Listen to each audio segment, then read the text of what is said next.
Hey, it's Joe from Volume 4 Recording and Watch Your Head Studios in beautiful New Jersey.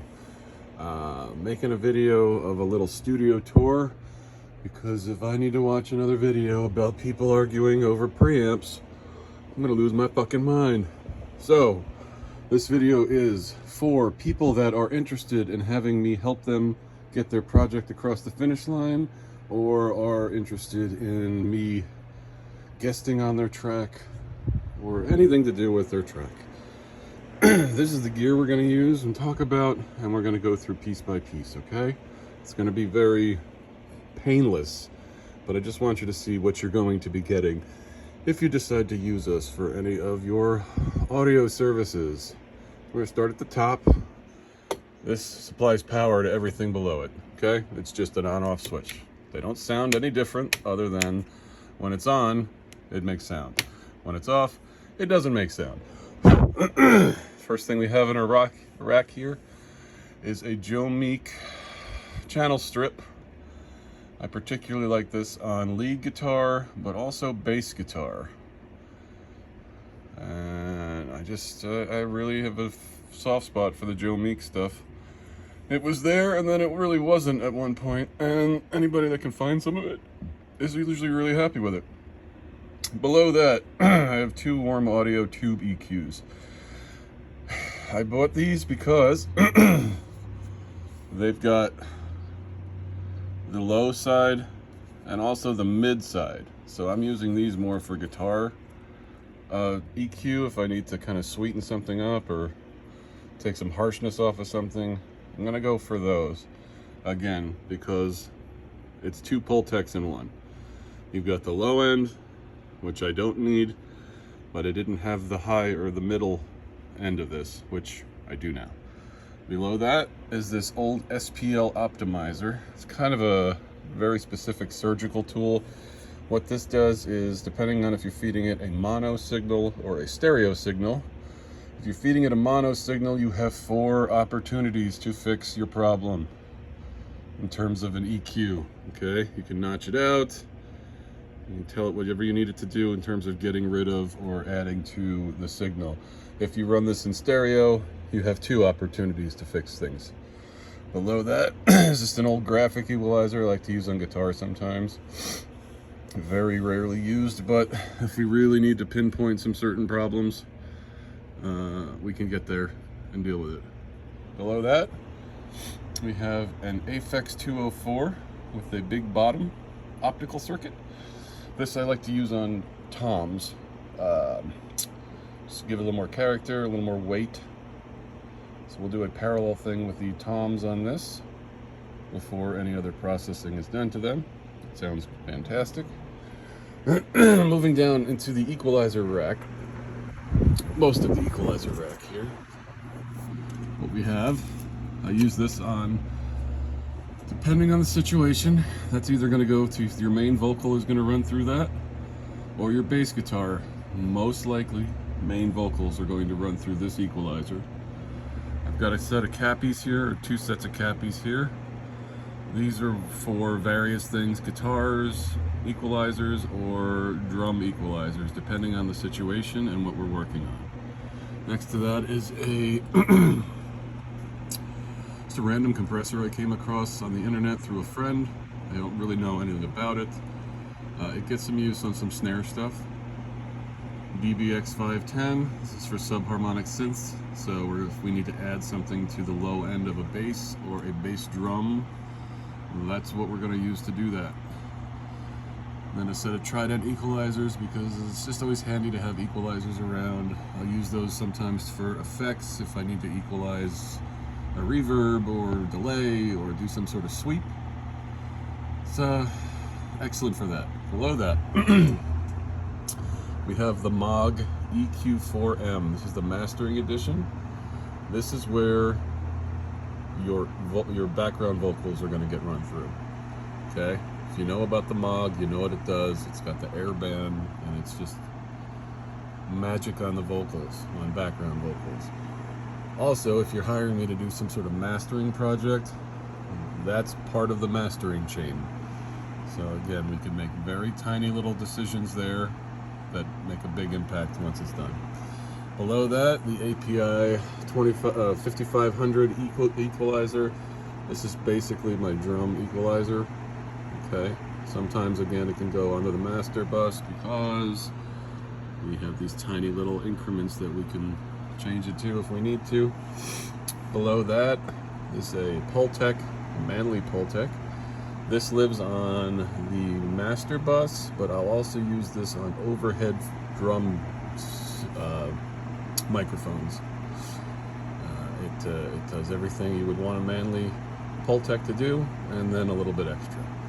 And then the last one here is this API SR24. I really enjoy this on toms as well. It's just kind of there for now. It really helps kind of, in conjunction with that Aphex, it really helps bring out toms on a recording, which can often, I find, be a weak overthought. Okay, moving over to the other rack here. Get the computer. This is more of our effects situation, and then some extras. So again, we've got this MoFX, which always makes me laugh a little bit. Just a random effects generator.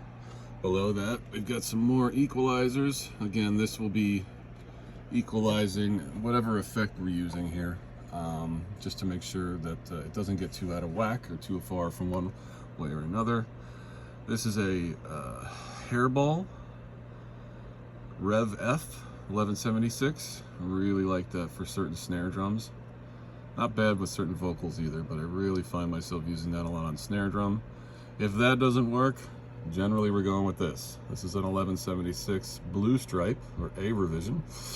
This will be the other one for snare drums. So between these two, that's generally where I'm reaching if I need to deal with compressing a snare drum. These are JLM LA 500As, which kind of mimic the LA 3A thing. These will usually be on guitars if I need more balls on the guitar. We'll parallel them through that. Below that, we've got a line 6 filter modulator and a line 6 delay modulator. Obviously gets a lot of use if I need to do something with weird sounds or adding delays to things. Below that is FMR audio. It's a preamp on this side, so 2 preamps there. And there are it's a stereo compressor on this side. It's just sort of a utility thing. If I need extra stuff, it's there. Generally not reaching for that often anymore. But it's one of the first pieces I bought, and I don't like to let stuff go if I don't have to. Below that, PCM 41 Lexicon, kind of a trade secret to run guitars and stuff through that without anything happening to it, and the circuitry inside it helps boost and give significance and weight to whatever you put through it.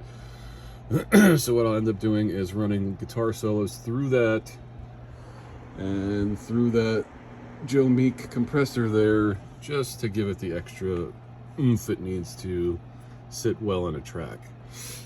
Beyond that, we've got an IGS multi-core. That's our Vari Mu tube compressor. Below that, a Heritage Audio mid-side thing, which is just for sweetening up stuff at the end. And then the IGS multi-core, which is a 3-band multi-band compressor. So if you really need to get specific frequencies under control, that's one way to do it. Moving over. Okay. Can't see it here, but I've got a DBX 118.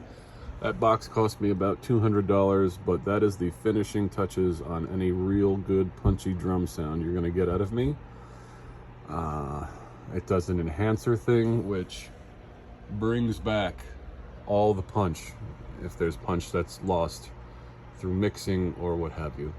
That's a set of UTC transformers. I'll usually run drum overheads through those, or the drum set through those, to kind of tame some brittle shit.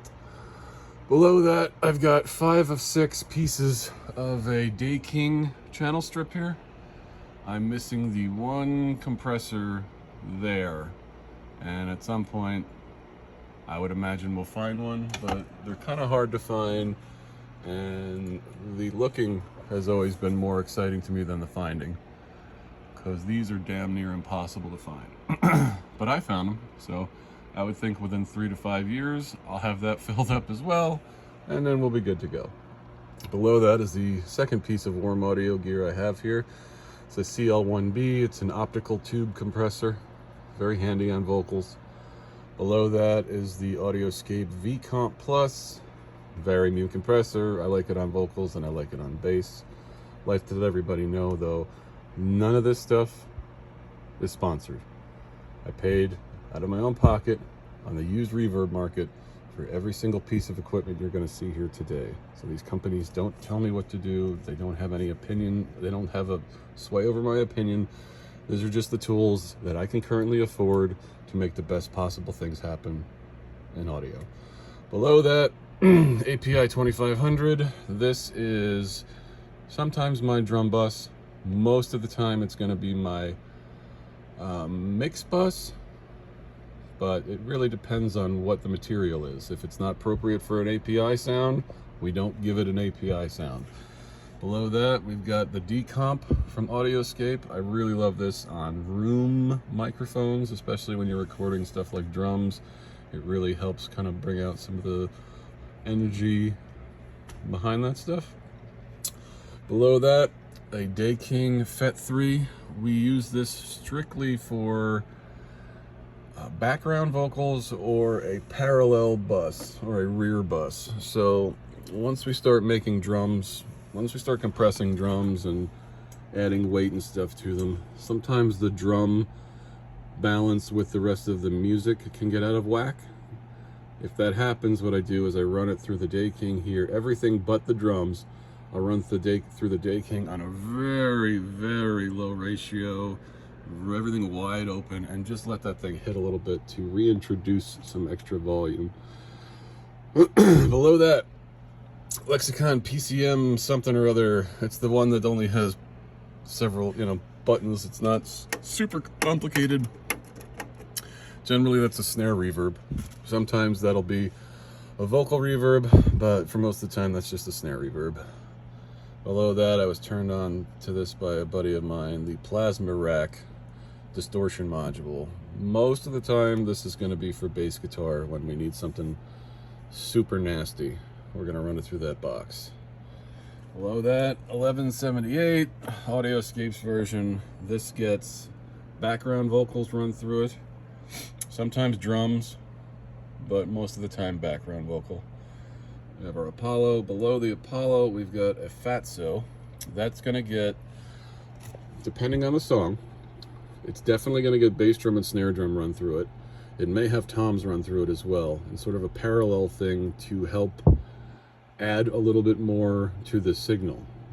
Really what my concept here is developing sound by adding things onto the sound in small increments, and that's a big piece of the drum sound and how to get it super glued.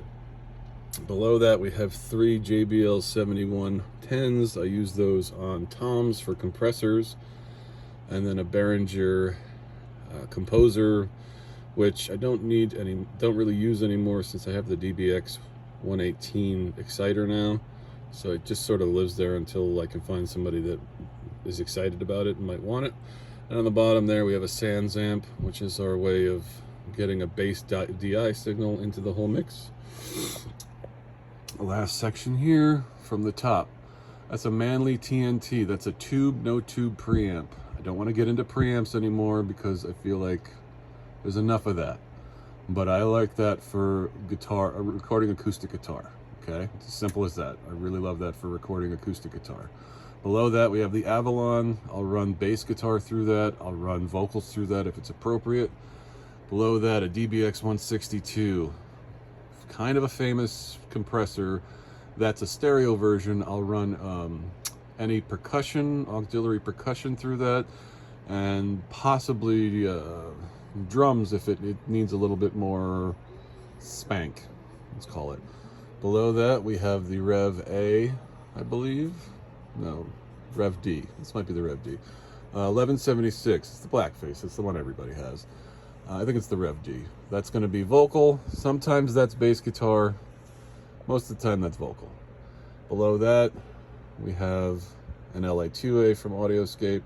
Same idea. It's either going to be bass guitar or it's going to be vocal. Down here, Heritage Audio Successor.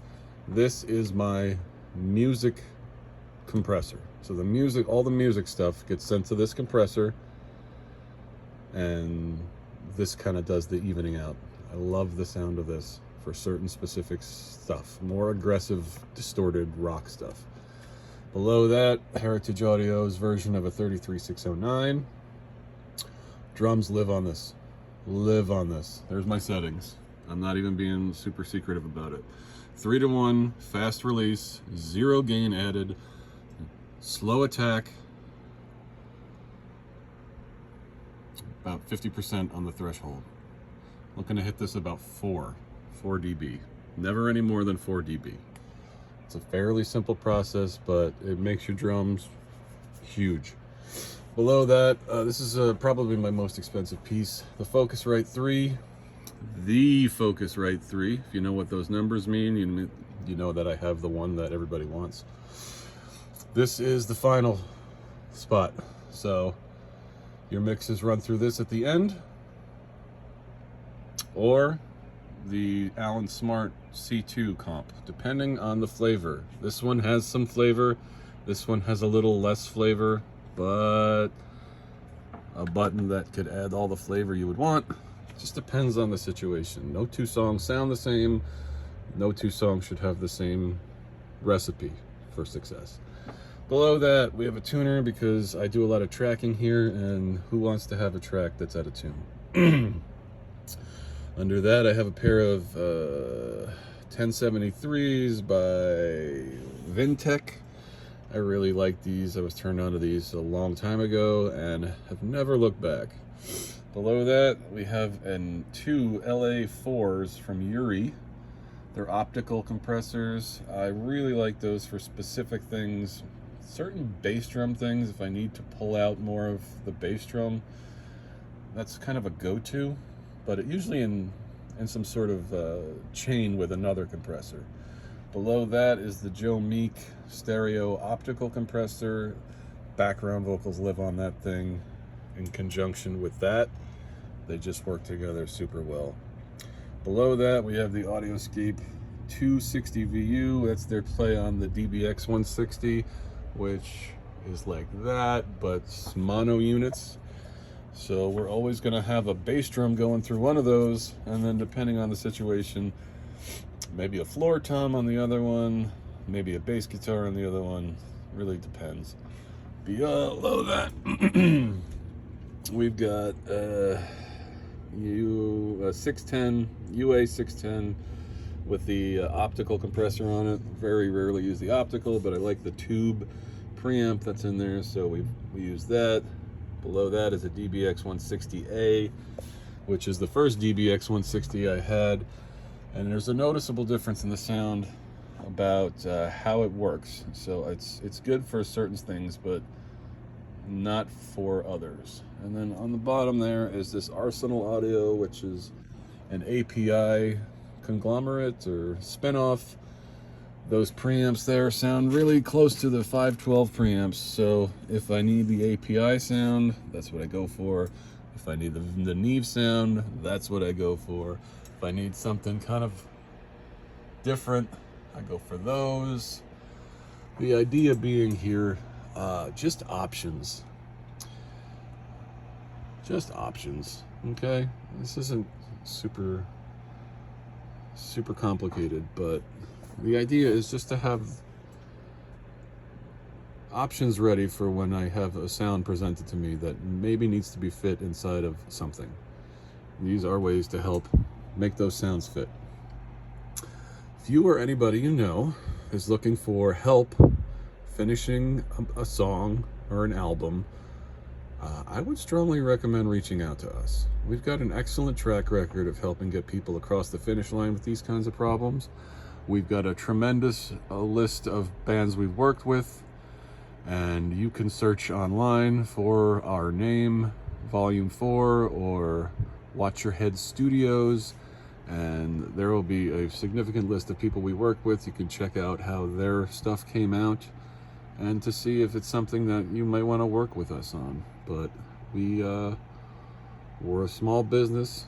We're in competition with everybody, and we're here to play. So I would hope you reach out to us and see what we can do about making your project everything you'd hoped it would be.